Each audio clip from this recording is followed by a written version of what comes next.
होमकार loan लेने वालों को राहत देगा आरबीआई। मौद्रिक पॉलिसी में रेपो रेट पर यह फैसला ले सकता है केंद्रीय बैंक। इकरा लिमिटेड के वरिष्ठ उपाध्यक्ष और समूह प्रमुख वित्तीय क्षेत्र रेटिंग कार्तिक श्रीनिवासन ने भी उम्मीद जताई कि एमपीसी नीतिगत दर को स्थिर रखेगी।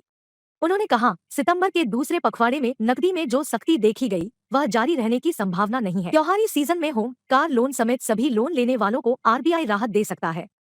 दरअसल भारतीय रिजर्व बैंक आरबीआई अगले सप्ताह के अंत में पेश होने वाली मौद्रिक नीति समीक्षा में प्रमुख नीतिगत दर रेपो को 6.5% पर यथावत रख सकता है। इसका मतलब है कि खुदरा और कॉरपोरेट कर्जदारों के लिए ब्याज दरें स्थिर रह सकती हैं। विशेषज्ञों ने यह राय जताई है। रूस यूक्रेन युद्ध के मद्देनजर रिजर्व बैंक ने मई 2022 में नीतिगत दर बढ़ाना शुरू किया था और इस साल फरवरी में यह 6.5% पर पहुंच गई थी।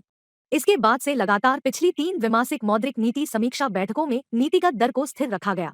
आरबीआई गवर्नर शक्तिकांत दास की अध्यक्षता वाली 6 सदस्यीय मौद्रिक नीति समिति एमपीसी की 3 दिन की बैठक 4 अक्टूबर को शुरू होगी। बैठक के नतीजों की घोषणा शुक्रवार 6 अक्टूबर को होगी। बैंक ऑफ बड़ौदा के मुख्य अर्थशास्त्री मदन सबनवीस ने कहा, इस बार की मौद्रिक नीति में मौजूदा दर संरचना के साथ ही नीतिगत रुख के जारी रहने की संभावना है। इसलिए रेपो दर 6.5% पर बरकरार रखी जाएगी। उन्होंने कहा कि खुदरा मुद्रास्फीति अब भी 6.8% के उच्च स्तर पर है और सितंबर तथा अक्टूबर में इसमें कमी आने की उम्मीद है, लेकिन खरीफ उत्पादन को लेकर कुछ आशंकाएं हैं जिससे कीमतें बढ़ सकती हैं। इकरा लिमिटेड के वरिष्ठ उपाध्यक्ष और समूह प्रमुख वित्तीय क्षेत्र रेटिंग कार्तिक श्रीनिवासन ने भी उम्मीद जताई कि एमपीसी नीतिगत दर को स्थिर रखेगी। उन्होंने कहा, सितंबर के दूसरे पखवाड़े में नकदी में जो सख्ती देखी गई जारी रहने की संभावना नहीं है। खासकर पिछली नीति समीक्षा में लागू की गई वृद्धिशील सीआरआर से नकदी जारी होगी। नारेडको के राष्ट्रीय अध्यक्ष राजन बंदेलकर ने कहा कि आरबीआई का उदार रुख जारी रहने की उम्मीद है। आरबीआई ने पिछले काफी समय से नीतिगत दरों को स्थिर रखा हुआ है, जिसका फायदा सेक्टर को मिला है। फिर भी चल रहे त्योहारी सीजन को देखते हुए रियल एस्टेट क्षेत्र की ओर विशेष ध्यान देने की समय आरबीआई का सकारात्मक कदम हमारे आवास लक्ष्यों को प्राप्त करने में महत्वपूर्ण भूमिका निभा सकता है।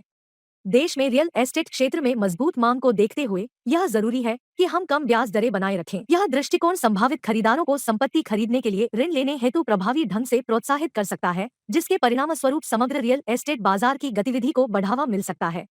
हमारा अनुमान है कि आरबीआई बैंकिंग प्रणाली के भीतर पर्याप्त तरलता सुनिश्चित करेगा, क्योंकि यह बैंकों को डेवलपर्स और खरीदारों दोनों को ऋण और वित्तपोषण विकल्प प्रदान करने में सक्षम बनाने के लिए महत्वपूर्ण है।